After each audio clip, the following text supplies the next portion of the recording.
Ada pertanyaan sampai sini? Clear?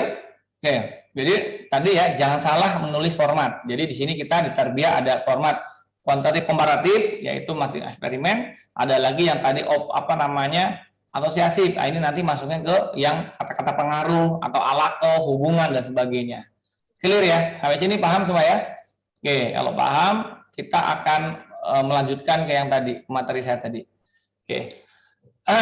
Kemudian setelah tadi kita mempelajari qiraah, tatawlu terhadap makalah-makalah, belajar bagaimana menulis, bagaimana citasi, iktibas. Kalau antum sukses di iktibas, ini nggak terlalu berat ya. Masukkan seluruh daftar rujuk antum ke Mendeley seperti yang saya ajarkan itu, udah enak ya. Tinggal klik-klik jadi cepat sekali itu. Kemudian terakhir ifham, taf'il, manhaj wa nasirhi. Ini penting. Pelajari, pahami bagaimana bekerjanya suatu metodologi itu. Metodologi itu kan alat. Alat itu harus dipahami dengan baik oleh kita sebagai peneliti. Kalau kita tidak paham dengan metode, maka tentu penelitian kita tidak menjadi hal yang baik.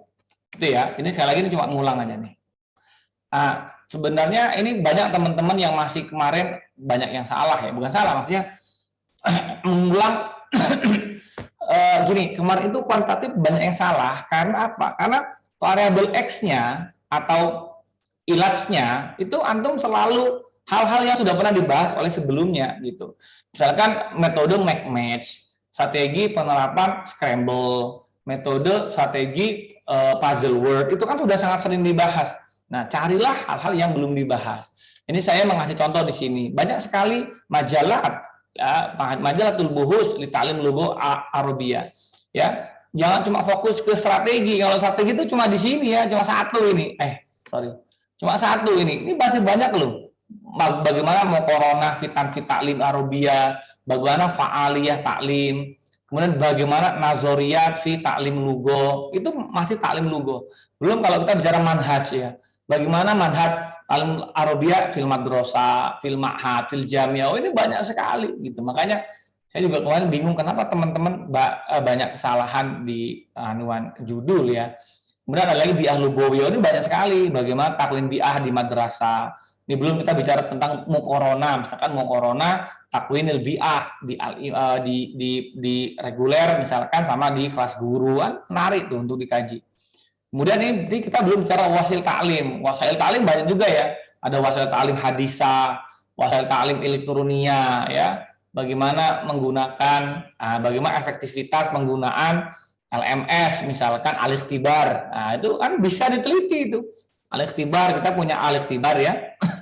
Ataupun kita punya misalkan di luar ada yang belajar bahasa Arab tapi pakai WhatsApp. Nah, itu kan perlu dilihat seberapa efektif itu WhatsApp itu. Nah, itu kan bisa dicek gitu. Jadi nggak melulu tanfid istirotijia, fa'aliyah tanfid istirotijia apa. Nah, itu nggak melulu begitu ya. Ini majalah. Dan al-istidad. Nah, gimana sih kita menyiapkan proposal kita yang baik? Ya tentunya kalau pertama ini ya, ta'imul maudhu. Ta'imul maudhu di sini maksudnya tema. Temanya mau apa gitu. Temanya apa sih? Baru nanti mengusut judul penelitian itu nggak harus kalian taruh di awal ya. Saya biasanya di awal, tapi biasanya kadang di akhir. Jadi kalau sudah jadi baru judulnya apa nih kira-kira yang sesuai dengan yang kita tulis. Gitu. Jadi untuk judul. Jadi di sini ta'imul maudhu maksudnya bukan judul tapi tema ya. Tentukan tema dulu. Kalian mau meneliti apa, temanya apa gitu. Temanya ini berhubungan dengan yang tadi. Taklimkah, manhajkah, itu kan tema namanya. Baru kemudian nyusun khulfiyatul bahas. Khulfiyatul bahas nanti saya bahas secara detail setelah ini. Kemudian ditahdid ya. Jadi sekian banyak yang bisa diteliti, tapi kalian harus pengen tahdid. Kenapa? Kalau nggak ditahdid nanti melebar kemana-mana. Makanya perlu ditahdid. Nah, tahdid rumusan masalah dari kuantitatif, ingat hindari kalimat kaifah. Bagaimana? Nggak ada. Di kuantitatif itu pasti. Jawabannya kapan? Bukan kapan. Maksudnya apa? Ataupun ma fa'aliyah. Apa efektivitasnya? Ataupun kam natijatu. Nah, itu. Jadi pasti dia tidak berbicara proses. Karena apa? Karena prosesnya sudah akan terekam dari jadi kan segini. Untuk menghasilkan suatu kesimpulan itu pasti dari proses. Nah, proses ini nggak perlu kita sebutkan di dalam rumusan masalah, tapi langsung saja apa yang mau diketahui. Misalkan efektivitas pembelajaran media, efektivitas media ajar, apa misalkan PowerPoint dalam pembelajaran bahasa Arab di materi bahasa Arab kelas 3 MTS. Nah, langsung saja apakah gitu ya, apakah ada efektivitas gitu kan, hal yujad.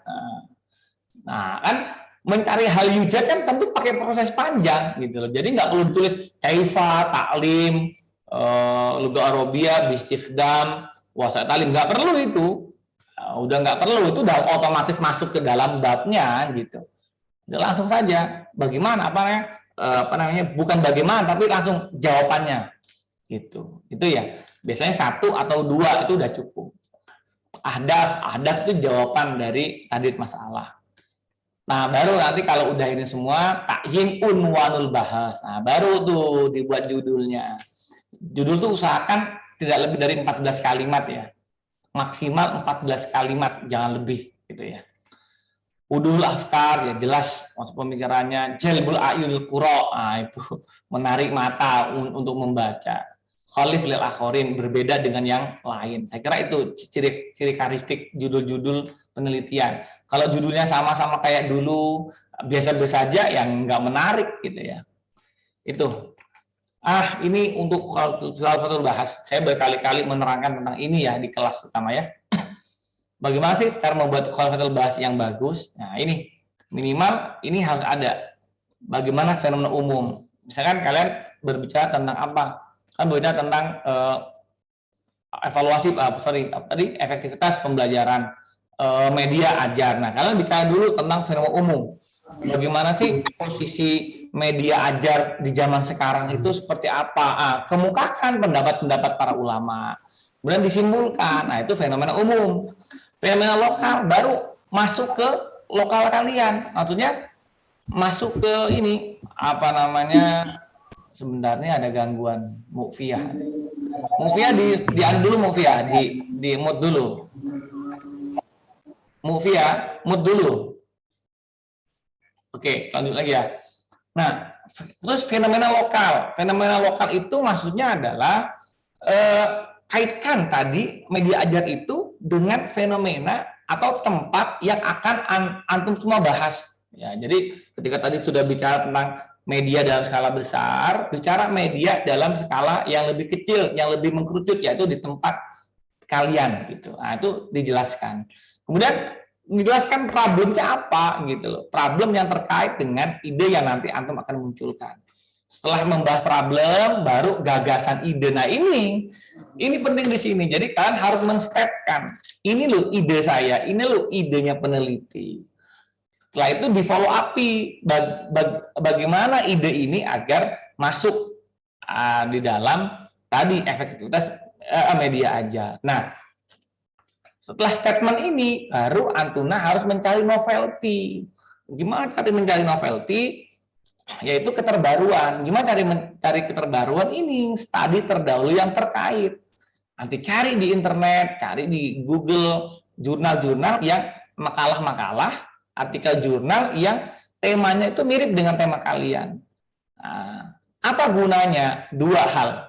Yang pertama, memastikan kalau kajian yang antuna atau yang antum semua teliti itu menarik gitu. Artinya masih layak diteliti gitu loh. Karena ada juga kajian yang udah nggak layak diteliti gitu loh. Itu memastikan kalau ide tadi bilangnya gagasan ide itu, misalkan tadi idenya adalah pembelajaran bahasa Arab berbasis PowerPoint. Nah, pembelajaran PowerPoint ini masih layak untuk diteliti. Mana buktinya? Ini harus studi terdahulu. Ada beberapa kajian terkait dengan ini masih tahun 2021, 2020, berarti kan masih layak diteliti begitu. Itu yang pertama, gunanya studi terdahulu.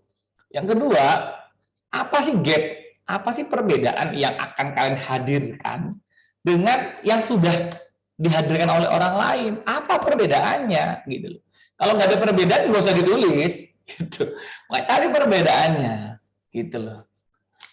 Misalkan sama-sama media aja, tapi kan bisa jadi ada hal yang berbeda. Ya, mungkin warna, mungkin tadi konsep desainnya atau bobot isinya atau permasalahan yang diinginkan yang terjadi atau tujuannya. Cari gap itu, cari perbedaan itu.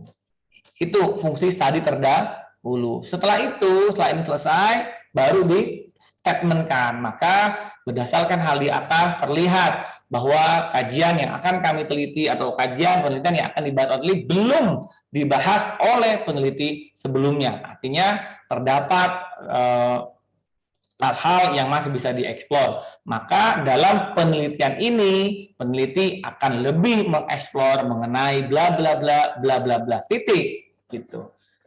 Itu aja. Nah, selama ini saya sering menguji skripsi, selalu ujung dari Khulafatul Bahas itu judul lagi. Paham nggak maksudnya? Jadi, berdasarkan dari sini maka peneliti akan menulis dengan judul bla bla bla bla. Itu kan dia mengulang kembali judul. Ada kotok bil hakiko. Nggak perlu lagi kita tekankan judul kita ini karena sudah ada judul di cover gitu. Nah, yang kita terangkan di Khulafatul Bahas itu adalah alasan logik, alasan sistematik kenapa kok kita mau membahas ini. Terus apa kira-kira manfaatnya gitu loh. Apa kira-kira novelty-nya? Artinya kalau orang baca penelitian ini, kalau guru dosen menyetujui ini, akan ada novelty-nya, akan ada manfaatnya yang sangat signifikan. Begitu. Di situ. Jadi pendahuluan itu bukan li'ani uhibu hasil majalat atau li'ani uhibu hasil madah, tidak bisa begitu. Tapi terangkan kalau itu ada kesatuan yang saling berhubungan antara variabel dengan variabel lainnya, antara variabel ini dengan hal lainnya. Disitulah, di sini kita dapat melihat kecerdasan peneliti. Jadi penelitian cerdas itu kelihatan dari Khulafatul Bahasnya, gitu ya. Clear ya? Terus ini Bu Sabikoh ya, ciri karakteristiknya. Ya, tadqiq fi nazariyat al-mustakhdamah fil bahas. Summa mutala daqiqah nahwal buhus fi nafsil maudu. Ini tadi beberapa hal sudah saya terangkan sama. Gimana sih caranya? Itu bisa Scopus ya. Bagus banget kalau penelitian kalian merujuk ke ini artikel Scopus. Keren itu betul.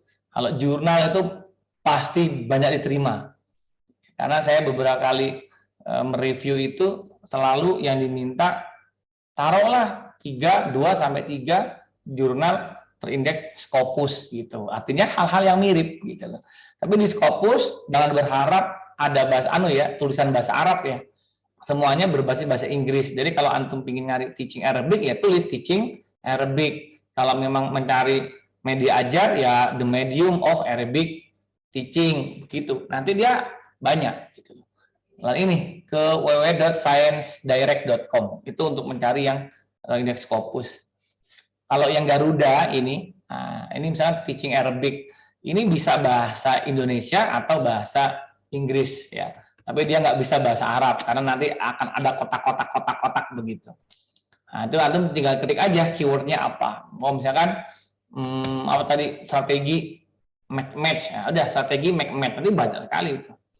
Nah, ini Garuda. Garuda ini untuk melihat jurnal yang ada di Indonesia.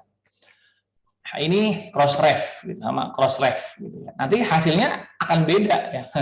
Dengan Garuda sama Crossref dia berbeda. Nah, kalau saya menyarankan daripada di sini, saya sering kesulitan mencari artikel di sini.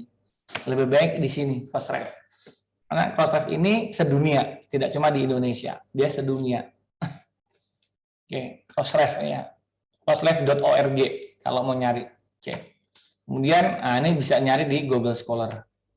Ini yang saya ajarkan di kelas juga. Atau kalian kalau mau nggak ribet lagi, pakai aja ini publish or perish. Itu kalian tinggal klik aja di sini keyword misalkan. Nanti dia akan muncul dari seluruh source yang ada di internet. Nah, enak nih. Nah, nanti dari sini kita bisa memasukkan langsung ke Mendeley. Nah, itu enaknya.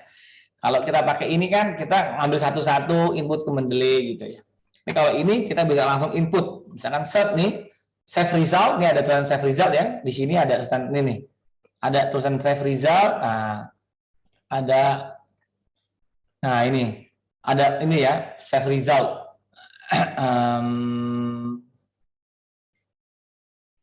Oke, ini ya, ada save result nih ya.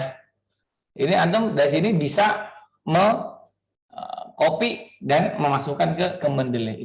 Itu hebatnya. Fawaid. Ini ya, kajian terdahulu. Saya berkali-kali bilang menekankan pentingnya kajian terdahulu. Saya tadi sudah menjelaskan kan, melihat keterkaitan penelitian kita, sisi mana yang sudah, jangan mana yang belum, dan menguatkan atau merevisi temuan sebelumnya gitu. Ini hadasah atau novelty dalam pembahasan. Nah, ini salah satu contoh kajian.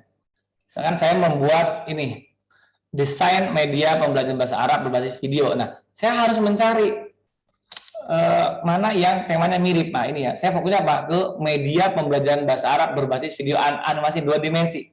Kan media pembelajaran bahasa Arab kan banyak ya. Nah, saya fokuskan lagi, saya kerucutkan kemana? Ke berbasis video animasi 2 dimensi. Nah, saya cari di sini. Yang mirip, oh ternyata ada nama peneliti, judulnya, teorinya, metodologi, hasilnya, perbandingan. Nah, ini penting. Nah, seperti ini. Ini kan kasarannya. Nanti ketika masuk ke dalam apa namanya makalah, yuk kita buat dalam bentuk paragraf. Nah, tapi dibahas seperti ini, kenapa? Kenapa saya bahas seperti ini? Biar memudahkan nalar berpikir saya. Sehingga saya kelihatan, oh, nama ini misalkan Nazif Hibatullah. Dia pengembangan kitab Rosida berbasis animasi tuh, ya kan? Teorinya apa? Animasi. Metodologinya apa? Ini. Hasilnya bagaimana? Ini.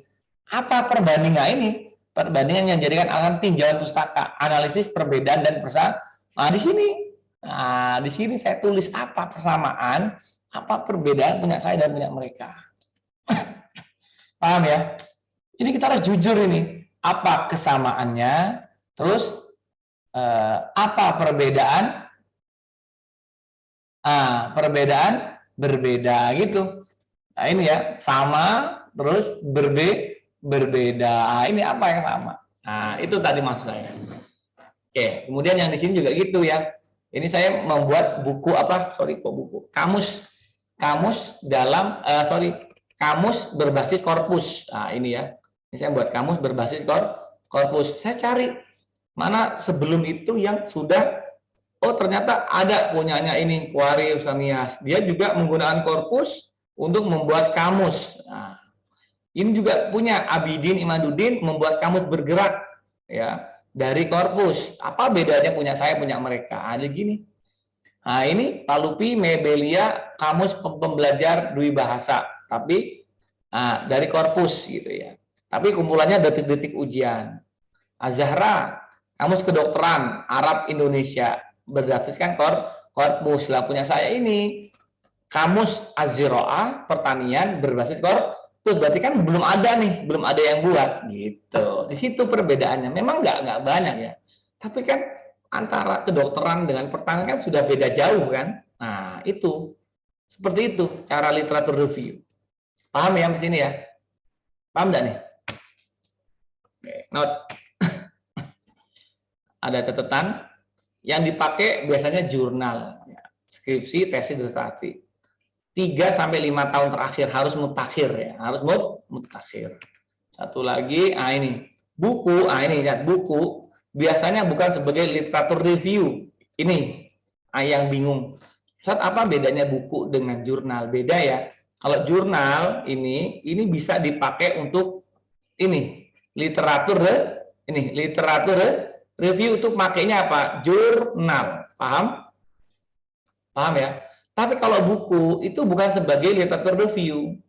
Ya, tapi sebagai landasan teori ya untuk analisis data dan diskusi hasil penelitian di bab 4. Nah, maksimal 10 tahun kecuali buku babon. Apa tuh buku babon? Buku babon itu buku induk segala ilmu ya. Contohnya apa? Ihya Ulumuddin. Kitab Ihya Ulumuddin itu kan udah puluhan ratusan tahun lalu ditulis oleh Imam Ghazali. Nah, tapi selalu diperbaharui. Nah, kita bisa pakai Ihya Ulumuddin yang terbitan tahun 80 atau tahun 70, enggak apa-apa, itu namanya buku babon. Nah, sama dalam bahasa, dalam linguistik ada kitab babon. Salah satunya adalah kitab yang ditulis oleh De Saussure ya. Namanya The Linguistic. Itu kan ditulis tahun 1930 ya. Nah, 1930. Nah, maka itu bisa disebut dengan buku babon.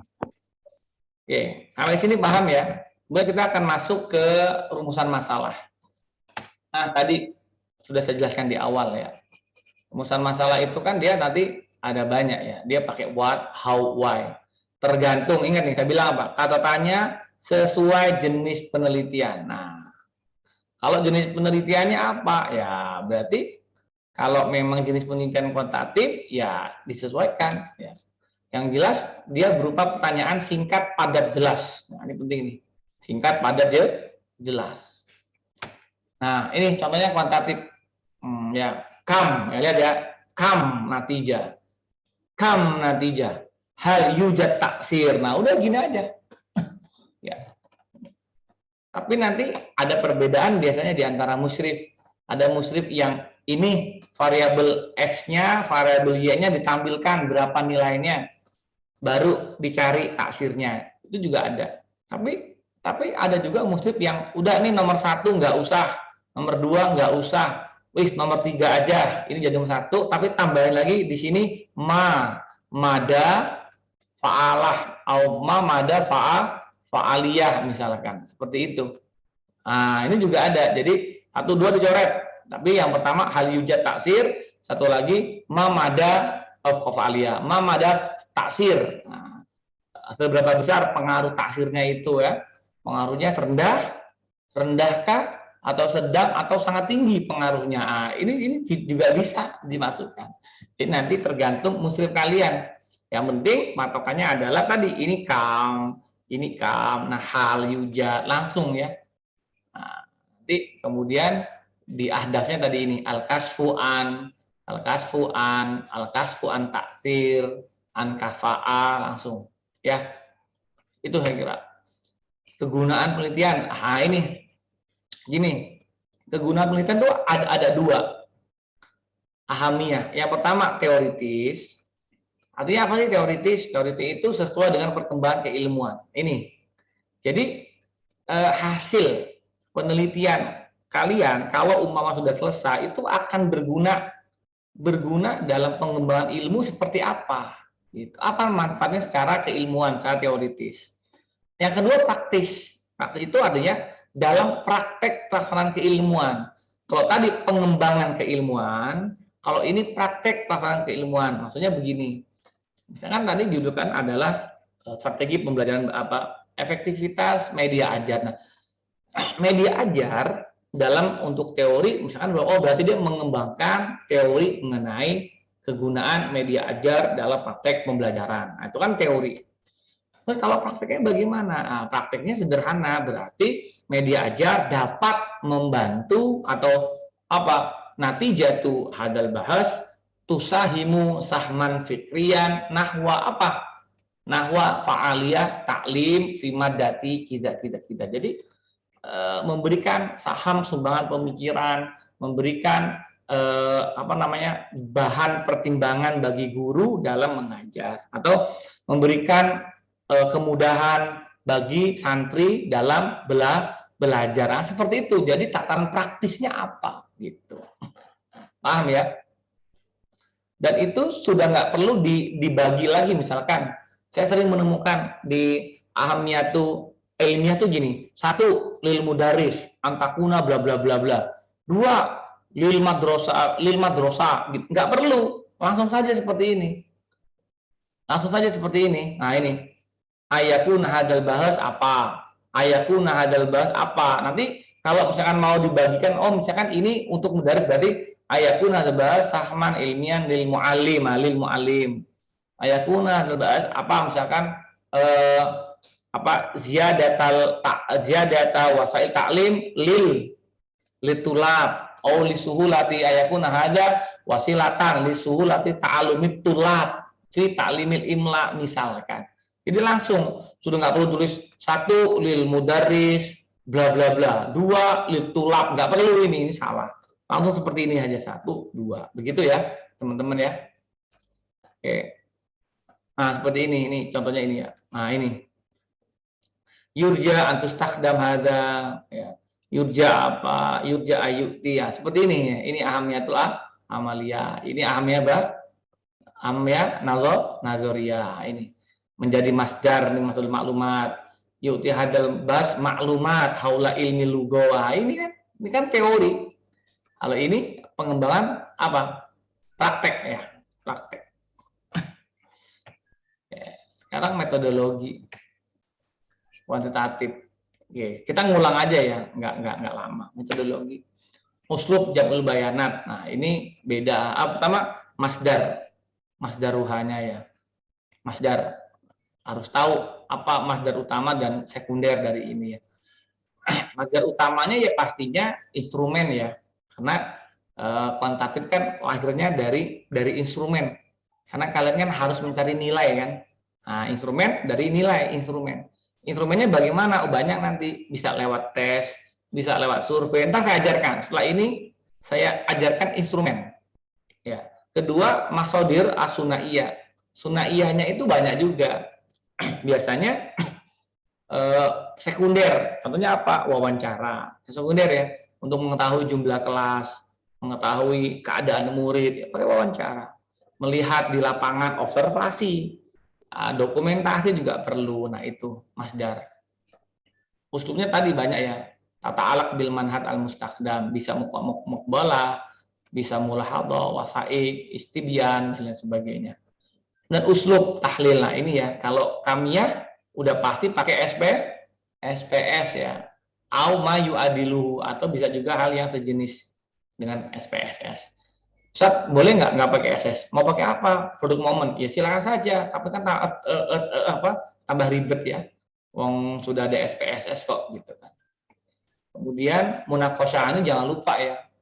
Jadi setelah ardul bayanat, terus tahlil bayanat, ada juga namanya munaqasyatul bahsi. Ini yang sering ditinggalkan oleh teman-teman. Jadi merasa setelah ketemu jawaban dari hipotesis ya, jadi kan ada ardul bayanat, ada tahlil bayanat. Setelah tahlil bayanat ketemu jawaban dari hipotesis di bab 2-nya, menjawab hipotesis itu betul berhenti, salah. Harusnya ada poin ketiga namanya munaqasyatul bahsi. Nih kalau kalian mau lihat nanti, kalau kita merujuk kepada buku panduan nih ya. Nah, lihat di sini ada poin lihat di sini. Nah, ini yang paling sering ditinggalkan oleh teman-teman. Nah, ini nih, mana ya tadi? Mana sih? Ya, ini. Nih, pembahasan.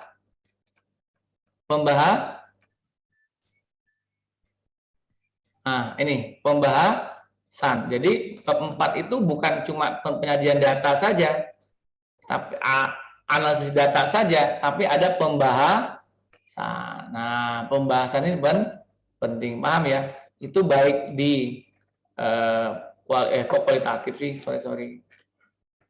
Nah, ini ya. Ini nih pembahasan. Jadi ini ya asosiatif ya. Asosiatif bab 4-nya lihat penyajian data umum atau khusus, kemudian analisis data. Nanti ada analisis deskriptif, pengujian persyaratan ya. Nah, ini pengujian persyaratan itu apa sih maksudnya? Nah, ini sekalian saya jelaskan. Analisis deskriptif, kalian mendeskripsikan secara jelas. Kalau pengujian, nah ini tadi. Apa itu ya? Tadi itu ada uji norma, mana ya tulisan? Uji normalitas, uji homogenitas, ya itu namanya persyaratan. Uji persyaratan. Baru kalau udah normal datanya, ini baru mencari pengujian hipotesis. Disinilah nanti menjawab hipotesis yang ada di bab 2. Di bab 2 ada apa? Hipotesis. Jawabannya di mana? Di sini menjawab. Paham ya? Nah, setelah ketemu hipotesis, tidak berhenti, tapi ada pembahasan. Pembahasan apa, Ustaz? Pembahasan itu, ini, hasil penelitian ini, nih, di bab C, ini kan hasil penelitian ya namanya ya. Hasil penelitian, aduh, nggak ada mana ya, ini. Nggak ada pulpen nggak ada ya. Hasil penelitian ini, ya, ini semua hasil penelitian, itu dibenturkan dengan teori yang antum pakai di bab 2. Di bab 2 kan ada teori nih ya, landasan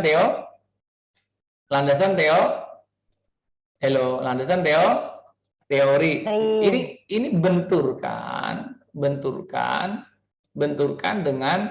dengan ini hasil ini. Gitu.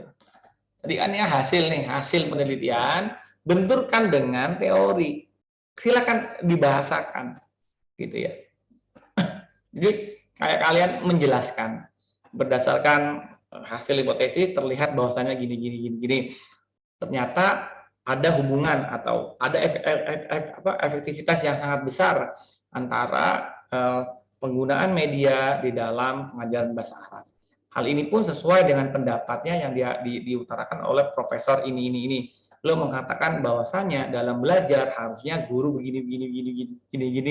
Dan sini terlihat bahwasanya ada hubungan yang sangat nyata. Hal ini pun diperkuatkan oleh hasil jurnal yang ditulis oleh si Fulan yang menyatakan bahwasanya efektivitas itu menjadi gini. Itu jadi kan bahasakan, ambil dari berbagai jurnal, dari berbagai buku, berbagai teori, benturkan dengan hasil.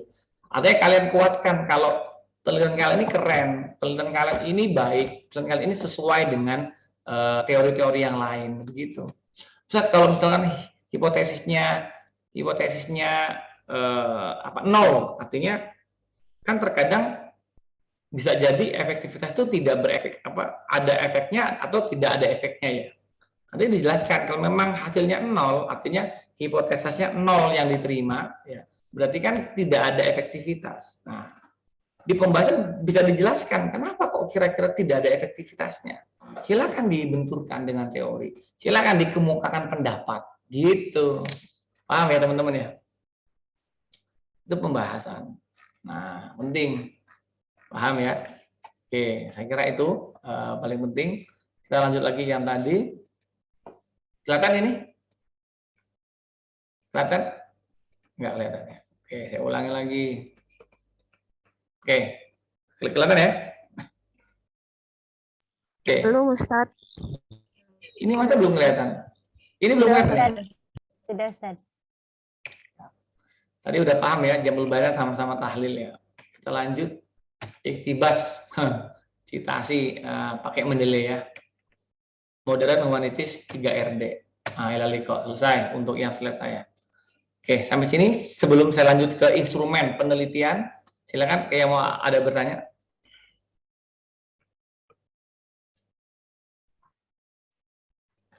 Anda Ustaz Asal. Fadil.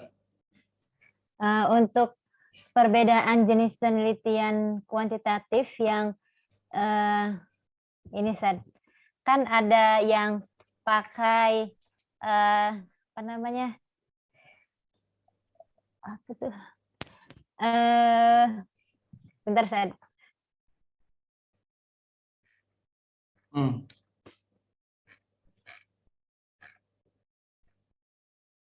Apa?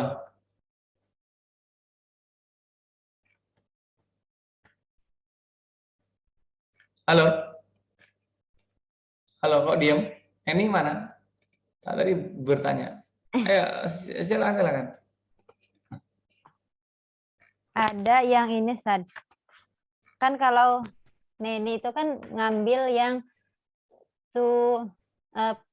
post test and pre-test control group design. Cuman juga ada yang pakai di sini itu pakai ini, Sad. Non-equivalent control group design. Itu apa ya perbedaannya, Ustaz? Sedikit masih bingung. Jadi sepertinya sama, cuman masih bingung, Ustaz. Jadi mau milih yang mana yang lebih baik gitu, Ustaz. Begini ya, sebetulnya hampir-hampir tidak ada perbedaan antara jenis yang akan kita ambil. Kalau saya menyarankan karena itu ya eksperimen itu ya. Iya, Ustaz. Maka eksperimen satu yang paling ini untuk semuanya ya. Satu, kalau bisa eksperimen itu ngambil yang true eksperimen. Habis true eksperimen silakan mengambil yang pre-test and post-test design. Itu aja udah, itu yang paling baik menurut saya. Jangan ngambil yang one shot ya, karena hasilnya mesti jelek, mesti negatif itu hasilnya itu ya. Tapi kenapa kalau saya katakan pre-test and post-test design? Karena itu paling standar. Jadi kalau eksperimen itu satu kita bandingkan komparatif kan antara kelas terkontrol dengan kelas eksperimen.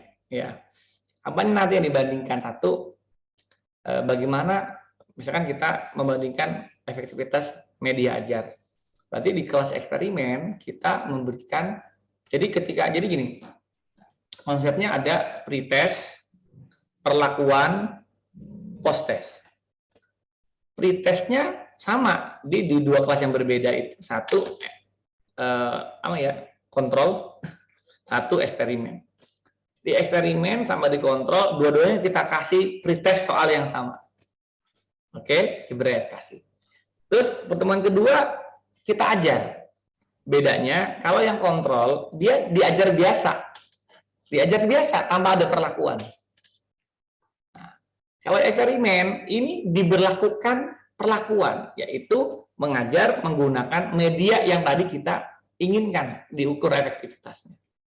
Selesai mungkin sekali, 2 kali pertemuan misalkan, ya. Nah, kemudian di yang pertemuan terakhir baru diambil post-testnya dengan soal yang sama dengan pre-test, mungkin diubah urutannya dan sebagainya. Selesai. Nah, baru nanti dibandingkan. Apa dibandingkan? Satu, kita bisa membandingkan pre-testnya. Ya, antara pre-test ini, oh ternyata nilainya ternyata sama, nggak ada bedanya. Artinya kemampuan kelas kontrol dengan kelas eksperimen di awal itu sama gitu dari pretest. Kok tahu sama? Dari pretestnya sama nilainya, rata-ratanya sekian. Oh berarti nggak jauh beda misalkan. Itu udah poin untuk kita diskusi itu. Dan juga sebagai bukti kalau kita nggak ngambil kelas eksperimen yang kelas pinter-pinter, kelas kontrol yang kelas bodoh-bodoh misalkan dalam nilai ya mas saya. Itu sebagai bukti di pretest. Kedua, kita bisa nanti membenturkan antara bagaimana post-test eksperimen dengan post-test kontrol dibenturkan. Oh, ternyata ada perbedaan yang signifikan. Gitu. Itu udah poin. Dan poin berikutnya bisa dibandingkan antara poin sebelum pretest dan setelah post-test. Baik dari kontrol maupun dari eksperimen. Itu nanti dibenturkan lagi kelihatan. Begitu. Itu yang standar eksperimen itu. Gitu ya teman-teman ya. Exact. Ya. Ada yang lain? Ustadz. Silakan. Ustadz kan seperti yang ini apa yang tertulis di buku panduan skripsi itu kan kuantitatif sendiri ada 2 jenis kan Ustadz, yang asosiatif sama yang satunya itu kan kooperatif. Ya. Nah sedangkan anak itu anak kuantitatif deskriptif, Ustadz. Apakah ada format khusus untuk kuantitatif deskriptif? Emang apa judulnya? Anak analisis butir soal Ustadz pada mata pelajaran bahasa Arab.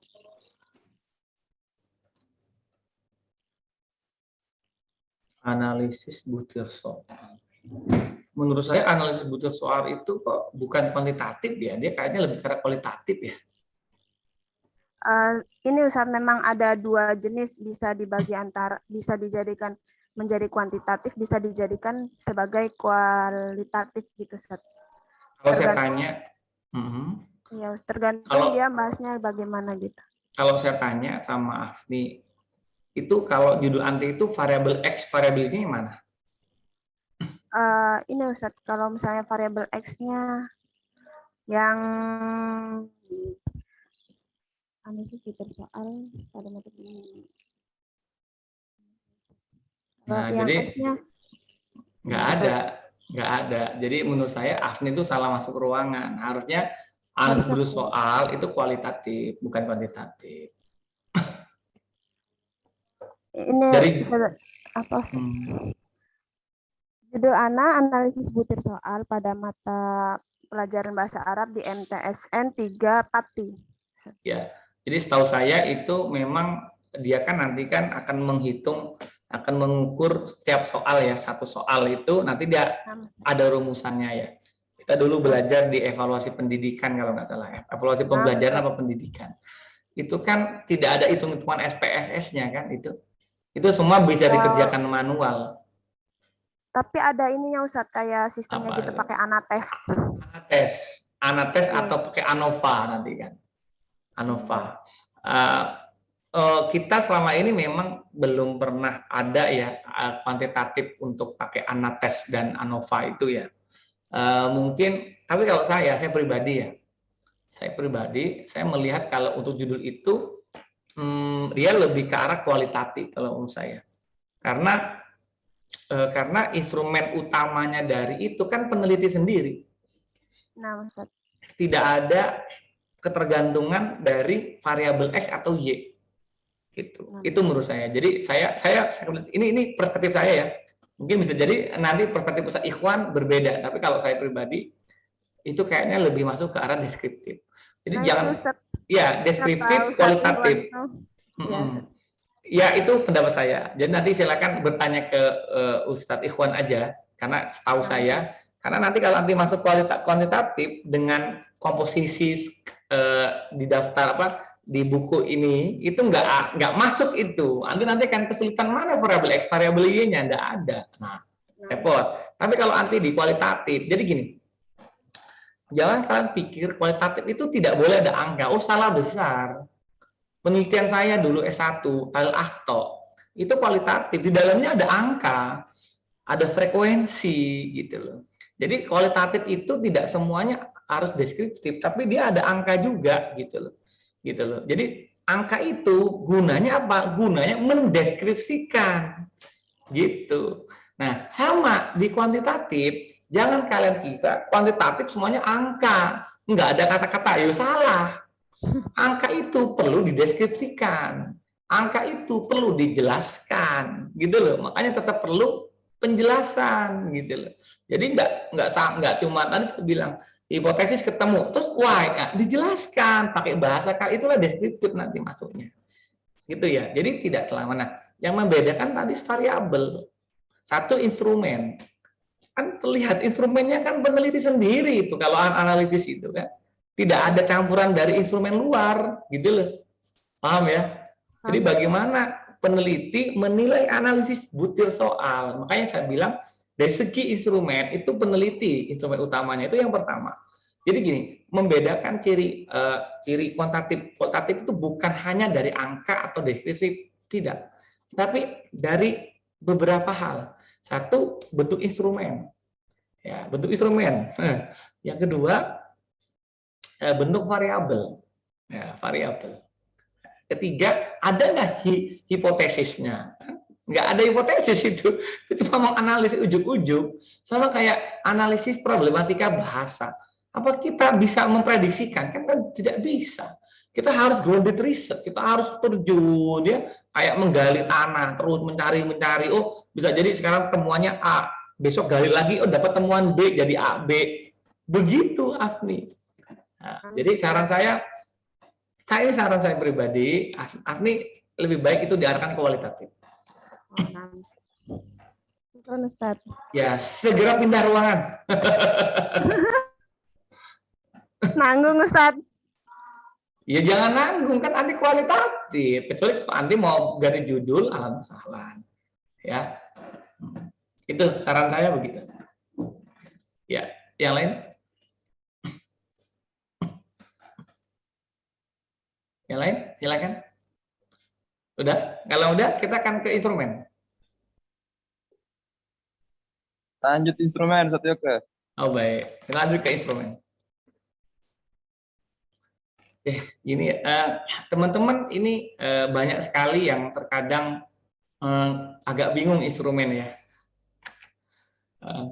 Instrumen ini asik-asik susah, tapi gampang-gampang asik gitu ya. Jangan dibuat pusing, instrumen itu sederhana. Instrumen itu adalah alat untuk mencapai atau untuk mendapatkan data. Nah, kalau kualitatif gampang ya, dia nggak usah pakai instrumen capek-capek. Kualitatif tuh wawancara, observasi, tinggal digabungkan hasilnya dari triangulasi. Kemudian nanti dicek apa namanya reliabilitas sama validitasnya. Nah, kalau instrumen kuantitatif ini prosesnya agak jelimet. Prosesnya itu dia nanti, ini sudah saya ringkas ya. Nah, prosesnya itu gini, ini prosesnya. Pertama, variabel penelitian. Nah, kayak saya tadi bilang sama Afni, kamu nggak punya variabel penelitian, nggak bisa buat instrumen, karena instrumennya peneliti sendiri. Nah, kalau kuantitatif, peneliti itu sebagai instrumen penelitian sekunder. Primernya adalah dia harus menyiapkan suatu alat, suatu sistem untuk mendapatkan data, gitu. Nah, maka yang pertama, satu, variabel penelitian. Pahami betul apa analisis variabel penelitian kalian. Contohnya, apa tadi contohnya? Misalkan pengaruh pemahaman nahwu. Pengaruh pemahaman nahwu misalkan terhadap kemampuan menulis. Oke. Berarti kan ada dua. Pertama, pemahaman nahwu, kedua kemampuan menulis. Oke, selesai. Nah, kemampuan menulis sekarang. Untuk mendapatkan nilai dari kemampuan menulis, tentu kita harus membuat tes, ya dong. Nah, tes ini bagaimana tes yang baik untuk mengukur kemampuan menulis? Tentu kita harus pahami kapan anak-anak disebut sebagai atau disebut mampu menulis. Artinya apa? Ada indikator-indikator, ya dong. Jadi tes, walaupun bentuknya tes, dia harus ada di balik itu, dia ada indikator. Indikator-indikator yang nanti itu kita bisa menilai.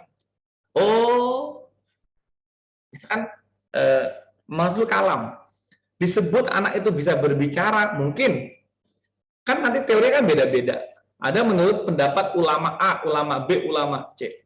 Misalkan ulama A 3, ulama B 3, ulama C 2. Berarti kan kalau kita gabung 3, 3, 2, berarti ada berapa? 8. Nah, 8 indikator ini nanti kita masukkan ke dalam instrumen kita. Jadi dari variabel ya masuk nanti membuat indikator. Loh, indikator lo tahu dari mana? Dari teori. Gitu ya. Jadi basisnya adalah variabel, terus teori. Dari teori baru kita petakan indikatornya apa. Oh ini disebut orang itu mempunyai kemampuan bahasa Arab baik kalau 1, 2, 3, 4, 5, 6, 7. Kok ngerti ada 7? Tahu dari mana 7 ini? Dari teori. Clear ya? Sampai sini paham enggak? Kok diem semua nih ya? Allah paham, Ustaz. Ya.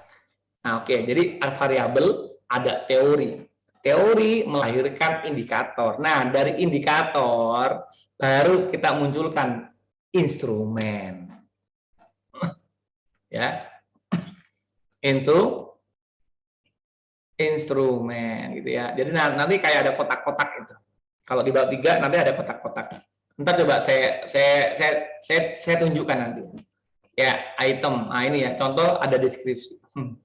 Nah, setelah nanti item instrumen jadi selesai gitu ya, harus diuji cobakan. Nah, jadi nggak boleh nih ketika mentang-mentang misalkan instrumen tes atau instrumen angket sudah jadi, itu harus diuji coba dulu dalam skala kecil. Nggak boleh langsung diteskan ke sampel penelitian kita, nggak boleh ya. Misalkan populasi kita, sampel kita misalkan di kelas 3B misalkan. Kita harus mencoba dulu ini di kelas 3F atau 3G dalam skala kecil. Ya, nanti ada uji validitas. Dan nanti ada uji reliabilitas. Nanti ada lagi, oh iya saya lupa, uji, ini 2 validitas ya. Ada uji validitas pakar, ya pakar. Jadi ada uji wadas pakar, yaitu kita memberikan instrumen kita ke pakar. Boleh itu pembimbing atau yang direkom oleh pembimbing. Ya, biasanya nanti namanya khubaro ya. Jadi nanti kasih ke khubaro gitu ya. Dicek sama pakar, dinilai. Itu nanti validitas. Ada lagi nanti validitas berupa alat hitung, maksudnya dimasukkan ke dalam suatu rumus gitu ya. Nanti juga bisa. Nah, kalian bisa pilih salah satu atau dua-duanya boleh. Baru setelah validitas oleh pakar, baru diujikan tadi di yang kelas 3G misalkan. Uji simpel aja 10 orang misalkan.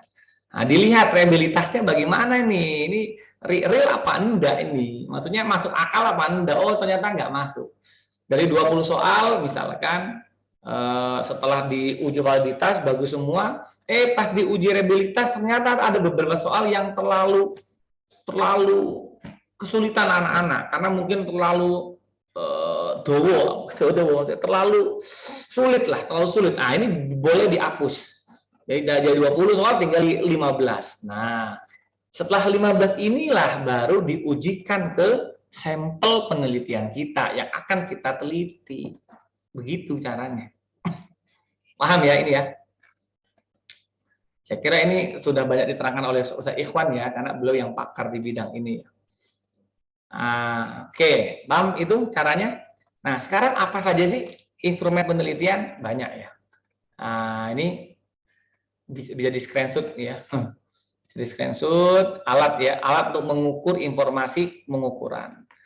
Alat-alat yang digunakan untuk memperoleh ukuran data dalam rangka memecahkan masalah penelitian untuk mencapai tujuan. Nah, kalau tidak akurat, tidak valid, maka hasilnya bisa tidak valid. Makanya saya selalu seuzon kalau ketika ada penelitian kok sampai tidak efektif atau efektifnya rendah, itu bisa jadi instrumennya bermasalah gitu.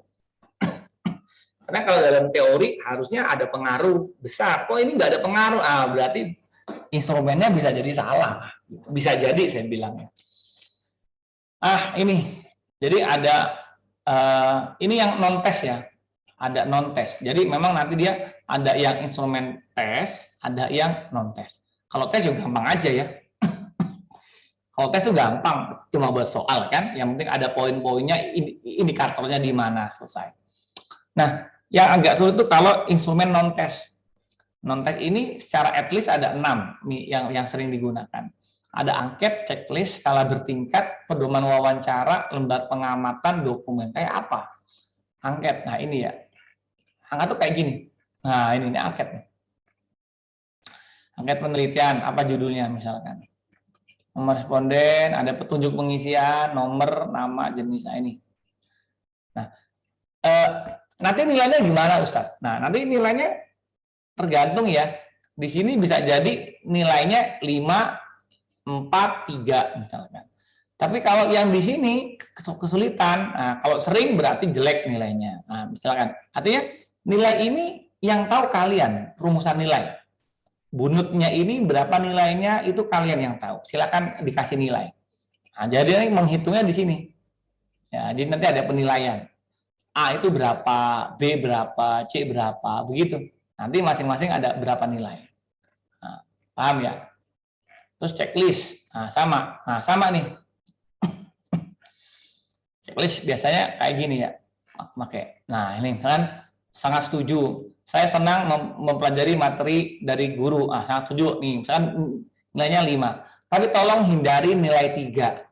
Saran saya hindari nilai 3. Jadi ini 5, 4, 2, 1. Kenapa? Biar kelihatan perbedaannya mencolok. Kalau 3 itu nilainya nanti kan setengah-tengah ya. Itu tidak kelihatan. Dia suka atau tidak itu nggak kelihatan. Dan hindarilah kata-kata cukup. Nah, itu salah. Kalau sini lihat, sangat setuju, setuju, tidak setuju, sangat tidak setuju. Nah, ini kan benar-benar mencolok antara dua kubu yang berbeda. Jangan cukup ya. Ini juga gitu. Di sini kan lihat, mengerti, kurang mengerti, tidak mengerti. Jangan cukup mengerti, itu salah. Paham ya? Pokoknya hindari, tengah-tengah hindari. Nah, ini satu lagi nih. Coba dilihat, ini kan apa ya? Ini kan motivasi belajar. Siswa itu kalau termotivasi kan harusnya dia senang mempelajari. Berarti nilainya 5. Lah, kalau ini saya tidak senang mengikuti pembelajaran tiap hari sekolah. Kalau sangat setuju, nilainya jangan 5. Kan ini kan tidak senang. Berarti nilainya 1 ini ya di sini ya. Yang sangat tidak setuju berarti 5. Nah, seperti ini. Gitu. Ini kan instrumennya jangan sampai kebaca oleh responden gitu ya. Jadi bisa dibolak-balik. Jangan nanti ini jawabannya SS semua, jangan. Lihat. Nomor 1 nih, kalau anak itu punya motivasi, pasti sangat setuju kalau dia itu saya senang mempelajari materi pembelajaran diberi oleh guru. Sangat setuju, berarti kan 5 poinnya. Ya, pada. Tapi kalau saya tidak senang mengikuti pembelajaran, berarti kan dia nggak punya motivasi. Kalau dia jawab SS, jangan 5 nilainya, 1. Nah, gitu loh Mas saya. Paham ya? Nah, trik ini yang tahu adalah peneliti. Paham ya? Halo? Nah, ini contohnya instrumen. Jadi kuncinya di instrumen. Skala bertingkat, sama. Nah, seperti ini. 4, 1, 2, 3, 4. 1, 2, 3, 4. Ya. Contohnya ini ya. Untuk melihat iklim kerja organisasi misalnya. Oke. Seperti ini contohnya. Oke. Dia nanti skala bertingkat 1, 2, 3, 4 dibenerin yang mana. Wawancara. Begini, wawancara di sini nanti berbeda dengan wawancara yang ada di instrumen kualitatif ya. Yang di sini itu lebih ke arah bagaimana cara kita mendapatkan data yang sudah kita memang kita butuhkan terlebih dahulu ya. Lembar pengamatan. Nah, lembar pengamatan ini bentuknya seperti ini. Nah, ini. Jadi bukan kan ada yang observasi bebas. Observasi bebas maksudnya kalian duduk di mana melihat pembelajaran gitu. Terus kalian deskripsikan sendiri. Itu namanya observasi bebas. Observasi yang tidak punya panduan. Nah, kalau ini sudah ada panduan. Tahu dari mana ini? Ini tahu dari teori. Dari teori, artinya ada indikator. Contohnya melaksanakan pembelajaran. Harusnya kalau pembelajaran begini ya, bagaimana keterampilan membuka pelajaran. Kalian ingat nggak dulu kalian juga punya melaksanakan observasi ini ketika praktek mengajar. Praktek mengajar kalian semester 6 lalu, pas PPL itu kan ada lembar observasi ya. Ingat nggak itu? Itu sudah ada variabelnya, sudah ada instrumen isinya. Kalian tinggal nulis. Ingin nggak itu? Nah, itu namanya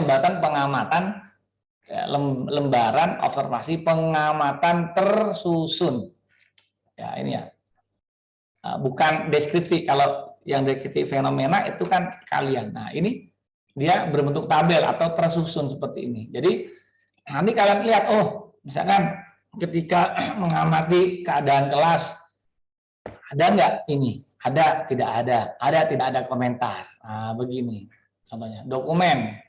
Nah, sama. Dokumen ini isinya apa aja ya? Bebas. Tergantung dengan yang kalian butuhkan. Oke, saya kira itu instrumen penelitian yang paling sering dipakai. Sampai sini ada pertanyaan? Silakan.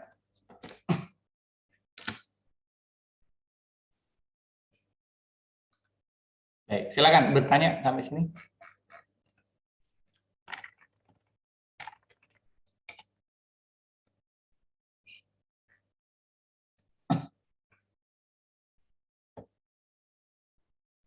Halo, sepi sekali suaranya, enggak ada orang nih. Ada pertanyaan? Ayo, silakan. Halo. Tafadhol, visual. Ayo moderator, mungkin bisa dilanjutkan bagaimana? Teman-temannya di trigger untuk bertanya. Baik, teman-teman, ada yang masih ingin ditanyakan? Langsung saja, jangan malu-malu. Ya, kalau sudah, kalau nggak ada, kita, ya silakan. Jenderal Bumi mau bertanya, Zed. Boleh Jenderal, silakan. Gini Seth, kan tapi udah lewat sebelumnya Seth, yang sebelum instrumen tadi. Apa itu? Ya nggak masalah, nggak masalah. Kita bebas saja. Tentang sistematika penelitian pendahuluan Seth, kan kemarin Seth Iwan pernah membicarakan, jadi sebelum memulai penelitian itu kita harus penelitian pendahuluan. Ya betul. Nah, betul. Sistem masih bingung sistematikanya Seth. Jadi kita datang ke sekolah apa membuat instrumennya dulu untuk penelitian pendahuluan atau bagaimana gitu Seth? Baik, gini Jenderal. Saya juga sering bilang di kelas ya, ada namanya pre-research. Apa? Pre-research, yaitu penelitian pendahuluan. Itu ngapain sih gitu. Nah, penelitian pendahuluan pada dasarnya, ini Ustadz Ofa kok di sini apa udah selesai? Ustadz Ofa, udah selesai toh yang pustaka itu. Baik, lanjutkan ya. Jadi pre-research, baik itu kualitatif maupun PTK maupun kuant, itu harus ada pre-research. Ngapain sih pre-research itu? Gini, pre-research itu sebetulnya kita turun dulu untuk melihat permasalahan yang terjadi di tempat yang akan kita teliti. Kita bisa melakukan interview awal. Interview tapi gunanya untuk mencari mencari permasalahan. Observasi mencari permasalahan. Ya. Kemudian dokumentasi mencari permasalahan. Contohnya, saya ingin saya ke suatu pondok. Pondok itu saya mengamati observasi kok di kelas begini ya, Goiru Jidan misalkan. Saya tulis di lembar observasi. Terus saya cek, saya buktikan, oh jangan-jangan saya punya hipotesis, oh jangan-jangan karena keadaan kayak gini, ini anak-anak nilainya jelek nih, insya-nya. Saya minta ke guru, tolong dong lihat nilai insya tahun lalu, dikasih. Oh ini dokumentasi, oh betul. Harusnya KKM-nya itu saya tanya, oh KKM-nya berapa? Oh 6. Loh, rata-rata anak-anak pas 4 misalkan, itu cuma 5 misalkan. Berarti kan gap itu. Harusnya 6, cuma 5. Terus saya buktikan lagi dengan observasi saya. Saya buktikan lagi dengan wawancara ketika saya mewawancarai wali kelas. Oh, ternyata betul ini. Permasalahannya nilai anak-anak jeblok, nggak punya motivasi. Akhirnya coba saya mau mengusulkan untuk pakai media pengajaran apa, media pembelajaran apa. Nah, gitu loh. Paham ya maksudnya ya Jenderal Bumi ya? Paham Ustaz. Jadi pre-research tujuannya mencari permasalahan. Caranya bagaimana? Sama, dokumentasi, observasi, wawancara. Tapi tujuannya mencari permasalahan, tidak yang lain. Dari situ baru tuangkan ke dalam latar belakang. Dari situ maka bertolak ide kalian untuk untuk meneliti tentang efektivitas pembelajaran menggunakan media. Paham ya? Paham ya? Nah, ketika sudah disetujui proposal, kalian ke sana lagi. Wawancara lagi, observasi lagi. Nah, itu nanti tujuannya beda, bukan mencari masalah, tapi mengumpulkan data penelitian. Itu perbedaannya. Hukumnya wajib ya pre-research itu. Kan saya dibilang dari awal. Sebelum buat proposal, kan harus melakukan pre-research. Harus cek dulu ke sana, temuin kepala sekolahnya, kan begitu. Bimbingan saya tahun lalu itu 3 orang. Itu Masya Allah, mereka harusnya itu bisa 3,5 tahun ya. Saudi tahu itu ya. Harusnya bisa 3,5 tahun tuh, si Aisyah. Itu bagus sekali mereka itu. Ternyata tempat mereka itu nggak nerima. Jadi mereka pertama sudah oke, udah sampai mencari data. Ya Allah, pertengahan jalan akhirnya nggak bisa. Akhirnya mereka nyari tempat yang lain. Coba bayangkan. Itu wah, pekerjaan berat itu nggak ada tempat lagi. Nah, dari awal pastikan kalian sudah komunikasi dengan pihak sekolah, sudah mencari permasalahan, sudah jelas ada permasalahan dan memang diizinkan oleh pihak sekolah gitu. Ya, paham ya? Terus saran saya sekali lagi nggak usah jauh-jauh lah. Ya memang kalian tinggal di Ngawi ya udahlah. Maksudnya kalian tinggal di Mantingan kan ya udahlah, sekitar Mantingannya banyak kan. ada MI Nurul Salam ya, ada Muhammadiyah itu berapa yang kemarin, MTS Muhammadiyah 6, SMA Ngawi sebagainya, itu aja dimanfaatkan. Jangan kalian rumah di Kediri, kalau tinggal di Ngawi neliti Kediri, waduh bola-baliknya repot kan gitu. Ya tapi sekali lagi itu al-amru ya yaudu ilaikum sih, selama diizinkan oleh Ustadz Khairus ya sebagai DKP di sana, ahlan wa sahlan.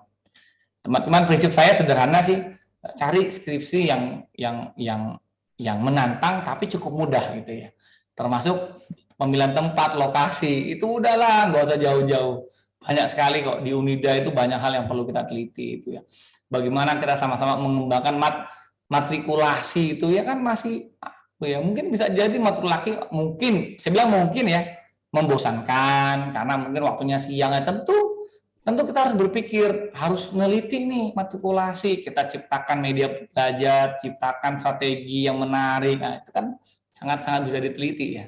Itu contohnya saja, bukan saya mengebosi tempat yang kalian akan tuju, tidak. Tapi prinsip saya, kalau ada yang mudah, kenapa dipersulit gitu ya. Oke, silakan yang lain. Sadafan Sa'asal. Ya, ini moderatornya nanya mulu, yang lainnya nggak nanya-nanya. Ustaz, kalau kan tadi instrumen buat penelitian pendahuluan boleh menggunakan dokumen ataupun observasi, itu nanti dimasukkan ke bab 3 juga nggak, Ustaz? Oh, enggak perlu dong. Sebentar, itu pre-riset kan? Iya, Ustaz. Pre-riset tuangkan dalam latar belakang penelitian. Berarti Itu pasti kan bab 3 tidak perlu dicantumkan. enggak perlu. Gini, pre-riset itu dicantumkan di latar belakang penelitian. Coba ingat ya, tadi kan saya sampaikan bahwa saya screenshot lagi. Ingat, di dalam pendahuluan, coba kalian lihat, pendahuluan, nih, ini kan ada problem terkait. Nih loh, problem mana? Tereng. Oh, hilang. Sebentar. Nah, ini ya. Lihat ini. Oke. Ini ada namanya ini ya, problem terkait ini kan. Ini loh. Nah, kalau saya tanya, kamu tahu dari mana kok permasalahannya seperti itu? Gimana jawabnya? Kok tahu nilai anak-anak jelek? Kok tahu mereka nggak punya motivasi belajar? Tahu dari mana? Where do you know? Where did you know? Dari observasi, dari dokumentasi, ya benar? Ya, Ustaz. Di sini naruhnya itu. Jadi pre-riset naruhnya di sini. Itu ya. Ya, Ustaz. Hah? Om? Ustaz, nah. Jangan lupa itu. Naruhnya di mana? Di latar belakang. Iya. Jadi pre-riset naruhnya latar belakang. Di bab 3 kalau sudah fix penelitian. Lagian juga bab 3 itu bukan tentang data penelitian ya, tapi tentang metodologi penelitian. Oke, silakan. Ada judul yang tertolak di sini? Ada judul yang tertolak nggak?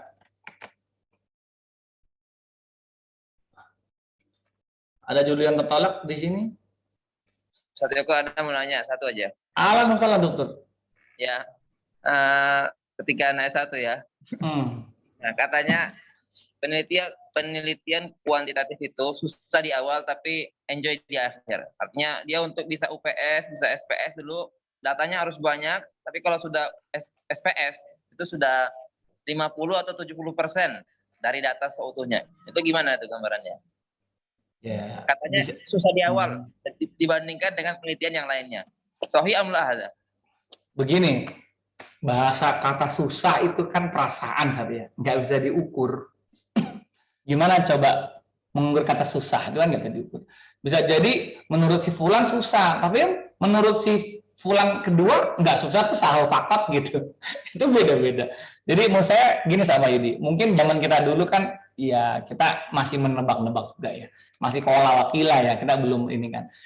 Tapi ya, yang jelas gini, disebut susah usaha Pak Yudi karena memang membuat instrumen itu sulit. Membuat instrumen itu sulit. Kalau teman-teman sudah bisa mencapai membuat instrumen dalam arti itu tadi ya, sudah bisa sampai membuat instrumen, kemudian mengujikan, memvalidasi pakar. Nah, itu udah enak itu. Itu udah 50% itu. Udah tinggal langsung praktek ke lapangan. Praktek ke lapangan selesai, sudah 70%. 30% tinggal kita analisis. Gitu. Itu udah jadi Ustaz Wahyudi itu. Jadi kalau teman-teman sudah sampai bab 3, sudah sampai instrumen, terus langsung mempraktekkan begitu, sudah 70% Ustaz Wahyudi udah tinggal duduk santai, nulis selesai. Artinya sudah tidak perlu turun ke lapangan. Di situ kira-kira, jadi susahnya memang di awal, tapi kalau semua sudah ada, data udah lengkap, udah tinggal duduk manis mengerjakan. Itu Ustaz Wahyudi. Jadi kalau grafiknya begini, kuan itu, wah, kalau sampai sini udah santai, tinggal nulis, selesai. Kalau kualitatif, wah itu dia begini. Kualitatif itu bisa jadi ketika sekarang saya udah sampai sini, ternyata saya cek lagi, wah ada yang salah nih, turun lagi ke bawah, ngambil data lagi, ini lagi, naik lagi, begitu. Jadi kualitatif itu dia modelnya snowball. Jadi snowball itu gini, dari kecil, semakin kita neliti lama-lama begini, besar terus begitu. Kalau udah besar gini, kita harus mereduksi data. Jadi display data, kita reduksi data itu. Sekian banyak data, kan tidak semua masuk. Nah, makanya kita reduksi menjadi ini.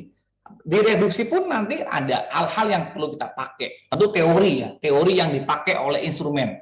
Siapa instrumennya? Kita, peneliti. Instrumen utama penelitian kualitatif kita. Bisa jadi datanya sama, tapi karena yang neliti saya A, satu lagi B. Kacamata kita berbeda dalam memandang hal ini. Itu bisa berbeda. Ya, kalau Ustaz Wahyudi kan ingat ya di PKU ya. Bagaimana lu satu tafsiran ayat Ahlul Kitab antara al-sunnah sama orang Syiah bisa berbeda misalkan, itu kan dari kacamata instrumen peneliti itu Pak Yudi ya, maksudnya ya. Nah, sama kayak contoh misalkan ayat tentang Nabi Lut, Nabi Lut, kaum Nabi Lut ya, kaum liberal mengatakan tidak ada gitu kan, tapi kan kita mengatakan ada, padahal sama-sama satu ayat. Nah sama hasil daripada penelitian kualitatif bisa jadi berbeda nanti hasilnya tergantung kacamata instrumen peneliti utama, gitu ya. Di situ menurut saya kesulitan dari kualitatif. Nah kalau kuantitatif itu bisa jadi betul Pak Yudi, susah di awal, tapi nanti kalau sudah data terkumpul udah tinggal duduk manis ngerjakan. Ya itu bisa seminggu, sehari jadi juga bisa itu. Yang penting data udah terkumpul kan, gitu. Itu Ustaz Wahyudi. Jadi paradigma yang Antum sampaikan saya kira ada benarnya juga. Ada benarnya juga gitu. Oke. Sama-sama. Apa Ustaz Wahyudi? Tafadhol, yang lainnya. Ini menarik ya. Ada teman-teman yang judulnya masih belum diterima begitu? Ustaz, Ana ingin bertanya. Dalam penelitian ini yang Halo Asa? Asa antakuna, sinyal baru mewujud. Oke, yang lain. Mungkin Asa ada gangguan sinyal. Ada yang lain silakan bertanya. Ya. Silakan.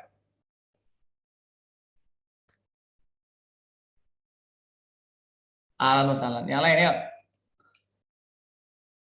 Oke, kalau nggak ada, kita masuk ke yang terakhir tadi. Saya mau menjelaskan urutan mana ya? Saya ini ya. Oke, kelihatan nggak ini? Lewat. Kelihatan ya? Kelihatan, Sad. Oke, kita fokus misalkan ke asosiatif, pengaruh.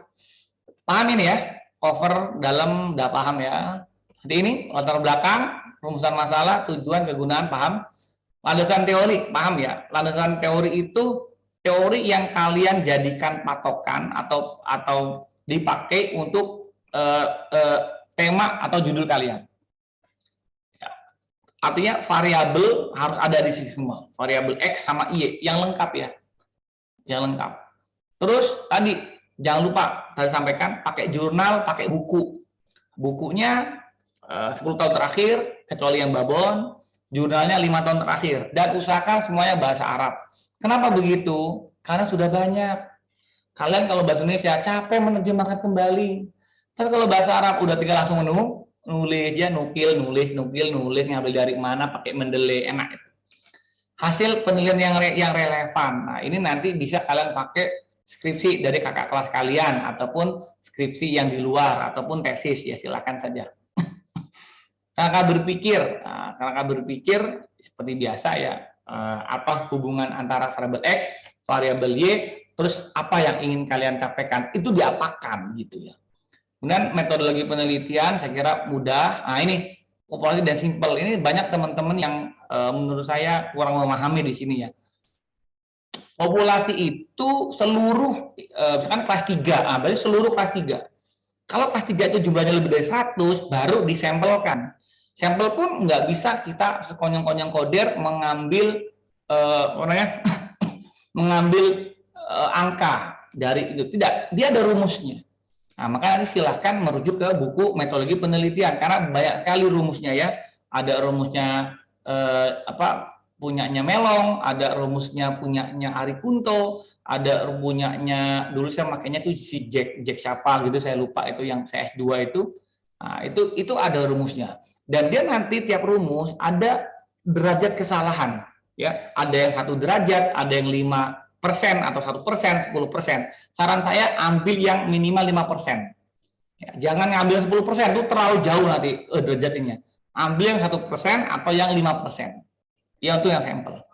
Teknik pengumpulan data ya, definisi konseptual, operasional, kisi instrumen, jenis instrumen. Nah, ini saya kira konseptual, operasional itu nanti bisa didefinisikan konsepsional seperti apa berdasarkan teori, terus operasionalnya apa yang kalian inginkan dari itu, terus apa yang akan ambil. Misalkan gini, wawancara adalah ini. Nah, terus siapa aja yang ingin kalian wawancarai itu perlu dijelaskan siapa-siapanya. Instrumen sudah tadi ya saya jelaskan ya. Jadi instrumen yang dipakai juga udah. Terus validitas dan realitas. Nah, ini tadi ada validitas pakar ya, Khubaro, nanti ada perhitungan reliabilitas. Jadi ini bisa pakai SPSS. Analisis data nanti mau pakai apa? SPSS gitu. Terus ini bedanya apa sih hipotesis penelitian di sini dengan hipotesis statistika? Gini, kalau yang di sini itu cukup statement deskripsi saja. Misalnya gini, jika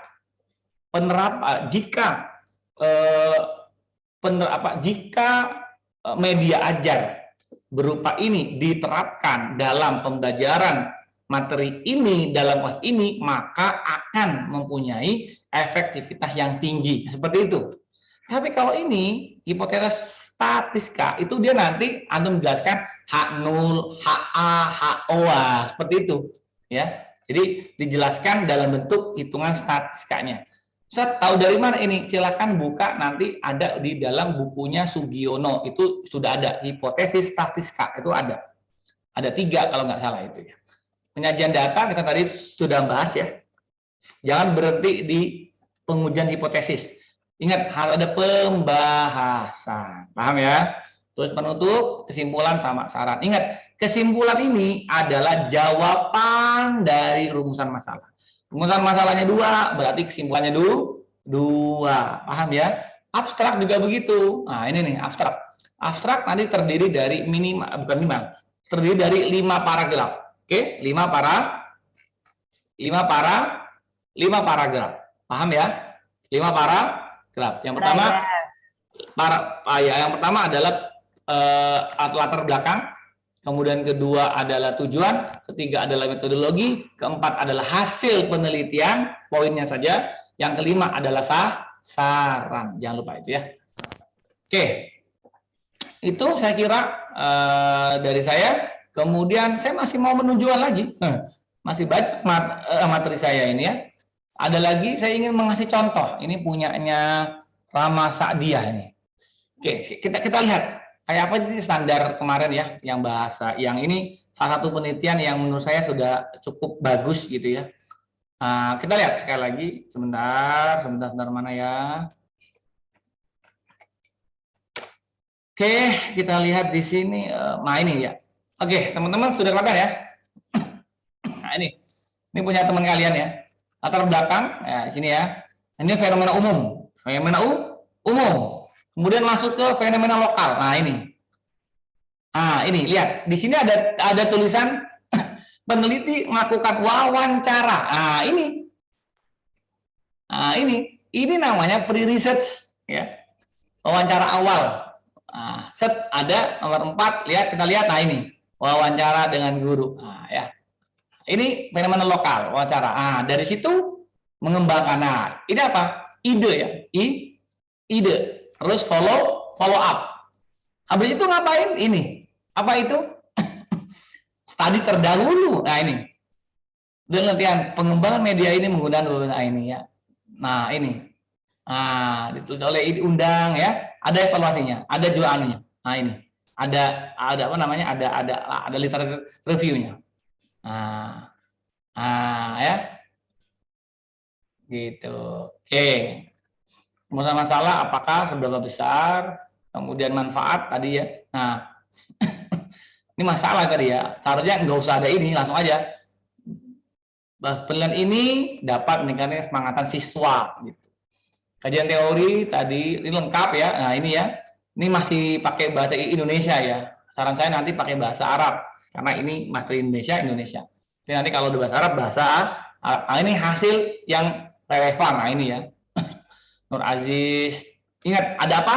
Nama minimal yang di hasil penelitian yang relevan satu ada nama peneliti, judul penelitian, tujuan penelitian, hasil penelitian. Paham ya? Ini kayaknya kurang satu ini. Ada yang kurang ini. Harusnya ini metode belum ada ini ya. Ya, metode di sini harusnya ada metode penelitian. Nah, ini dia lupa mungkin. Ini ya, harusnya ada di sini ya. Apa? Di sini ya. Misalkan metode apa? Kuantitatif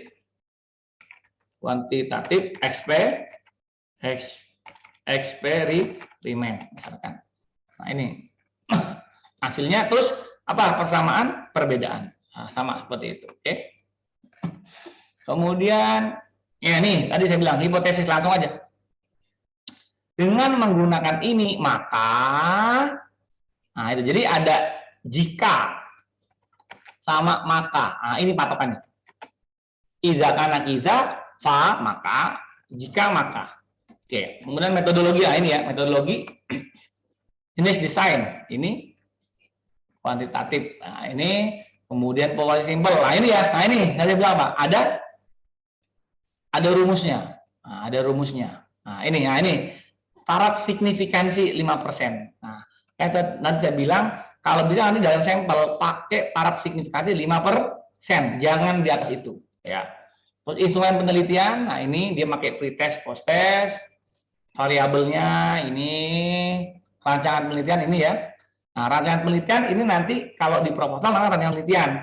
Tapi nanti kalau sudah masuk ke skripsi, ini bisa diganti dengan apa? Kerangka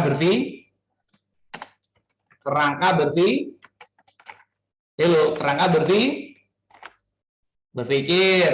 Nah, ini ya. Terus prosedur. Nah, kenapa harus ada ini? Memudahkan kalian. Jadi saya wajibkan dulu bimbingan saya itu harus ada ini biar kalian patuh di sini. Ya, patuh di sini. Tentunya ini jangan sampai setahun lah ya. Jangan sampai setahun lah, paling enggak 8 bulan atau enggak 6 bulan lah ya. Maksimal 6 bulan. Biar bisa 3,5 tahun ya. Kalau yang mau 3,5 tahun. Oke, terus lokasi ya, tulis berapa bulan, lokasi, pengumpulan data ini, tesnya ini, ya ini tadi yang saya bilang. Menurut ini, observasi adalah ini. Nah, terus apa yang kalian mau observasi? Ya, itu ditulis.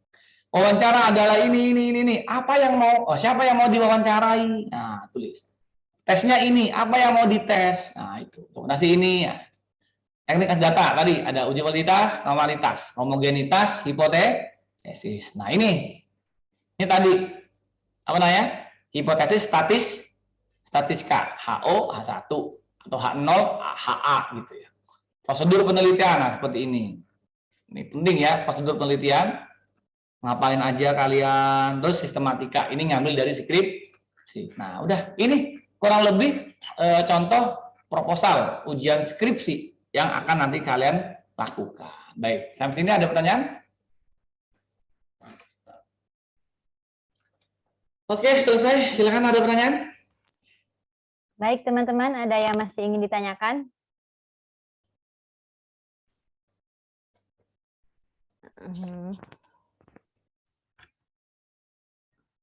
Silakan. Nah, Ustaz Masih ada ingin melanjutkan pertanyaan tadi, Ustaz. Asa, apa? Nah, Ustaz, sebelumnya kan dalam penelitian ini kami harus membuat sebuah instrumen, Ustaz. Nah, dalam penelitian juga yang harus diterapkan pertama kali itu strategi atau instrumennya, Ustaz. Yang dahulu dibuat. Maksudnya gimana? Jadi, Strateginya apa maksudnya? bagaimana, Ustaz? Maksudnya apa? Strateginya itu sebagai variable ekstern. Iya, Ustaz. Jadi si instrumennya kami buat sebelum menerapkan atau sesudah diterapkan, Ustaz? Ya harusnya sebelum diterapkan. Dan di uji cobanya juga disampirkan dengan penerapan strategi ini juga, Ustaz? Enggak, diuji cobakan dulu. Jadi gini, instrumen itu harus diuji cobakan dulu di bukan populasi sampel. Misalkan tadi populasinya kelas 3, nanti pakai sampelnya kelas 3C misalkan. Nah, silakan nanti ujikan ini di 3F atau 3G misalkan lah ya. Yang penting di tempat lain yang bukan di populasi atau sampel yang asli yang akan diteliti. Tahu ya maksudnya ya? Nah, jadi diterapkan dulu. Strategi pembelajaran itu kan nanti bagaimana langkah-langkahnya ini ya, itu kan instrumennya kan seperti itu ya. Asa ya. Nah, begini Asa, maksudnya instrumen itu gini. Begini Asa. Strategi itu kan sebagai alat perbandingan. Paham ya? Asa nanti pakai apa? Eksperimen. Eksperimen apa kuantitatif asosiatif? Eksperimen, Ustaz. Oke, tadi kan saya jelaskan. Eksperimen nanti ada pre-test, ada post-test. Nah, tes ini namanya instrumen, gitu. Nah, Ustaz. Nah, maka soal tes baik di pre-test maupun post-test, Asa harus takdimkan dulu atau uji dulu validitasnya. Uji dulu variabilitasnya dulu, gitu loh, ya. Karena kan alat inilah, jadi gini, bukan strateginya yang nanti dinilai, tapi hasil dari pengajaran strategi yang dinilai. Betul ya? Nah, untuk mendapatkan hasil itu dari mana? Dari tes. Tes itulah namanya instrumen. Paham, Asa? Nah, Ustaz. Ya. Yang lain. Sip. Ya, yang lain. Salam, yang lain. Ustadz Alfi kok diem aja ya? Suaranya mana Pak Alfi ini? Tangan Pak Alfi ini. Nggak ada dia. Ustazah Nikmah mungkin mau bertanya. Ustazah Nikmah ini. Dari tadi mencatat notulensi ya Ustazah ya? Ya, memang harus dinotulensikan ini ya. Kalau enggak, mubazir ilmunya nih. Ustaz, ini satu dulu, Ustaz. Mungkin bisa menjadi rujukan untuk teman-teman. Dulu anak ingat pertanyaan antum kepada Nurli, Ustaz. Nurli dulu ketika ujian proposal sidang perdana itu. Oh iya. Itu antum Online, menanyakan ya? Apa yang ketika online ya? Online ya. Online. Itu di ini Ustaz, di part literatur terdahulu, di part apa sama dan bedanya begitu. Dan itu yang antum tanyakan adalah apa yang bisa anti ambil dari skripsi tersebut. Nah kan kadang-kadang teman-teman itu suka mempermudah dengan atau hanya dengan strategi yang sama, jadi itu bisa dianggap sebagai mustaqikoh gitu. Nah menurut antum kira-kira apa yang perlu diperhatikan dari hal tersebut? Baik, gini, bagus tuh pertanyaannya. Jadi gini, buat apa sih adanya di bab 2 kan ada hasil terdahulu yang relevan. Itu gini, satu, kalian pelajari bagaimana sih konsep atau bagaimana sih alur pemikiran. Saya bicara gini, kunci neliti itu ada di mana sih? Alur pemikiran. Alur pemikiran, betul. Karena bisa jadi kita berbeda di mana? Di alur pemikiran. Nah, maka apa yang bisa diambil dari hasil yang terdahulu? bagaimana peneliti sebelumnya itu berpikir dan menuangkan pemikirannya. Itu yang penting-penting. Maka kan harus benar-benar baca dari awal sampai akhirnya gimana, bolak-balik sampai lecek itu skripsi. Ya tapi jangan pinjam perpus lah, atau pinjam kopi gitu kan. Jadi yang lecek yang fotokopian, bukannya asli gitu. Nah, atau bolak-balik, atau baca, kok bisa ya peneliti ini? Terus timbulkan berbagai pertanyaan dengan skripsi tersebut. Timbulkan berbagai pertanyaan dengan skripsi tersebut. Dari mana ini? Dari mana? Kok bisa begini? Kok bisa begini? Tahu dari mana? Begitu caranya. Bolak-balik, sampai benar-benar antum paham konsepsi berpikirnya peneliti. Seperti itu. Jadi bukan cuma ujuk-ujuk, wah ini sama nih judulnya, ambil jebrek copy paste. Oh, nggak begitu. Banyak, kalau rujukan itu banyak sekali, antum bisa mengembangkan. Tapi konsepsi berpikir peneliti, itu yang perlu antum ambil. Sekali kata, konsepsi berpikir. Bukan cuma sama variabelnya, nggak cuma itu. Kok bisa peneliti menghitung ini? Kok bisa peneliti melakukan uji validitas seperti ini? Oh, gimana ya cara uji validitas? Nah, ada jawabannya di skripsi itu. Jadi, munculkan pertanyaan itu sebelum membuka skripsi orang. Clear?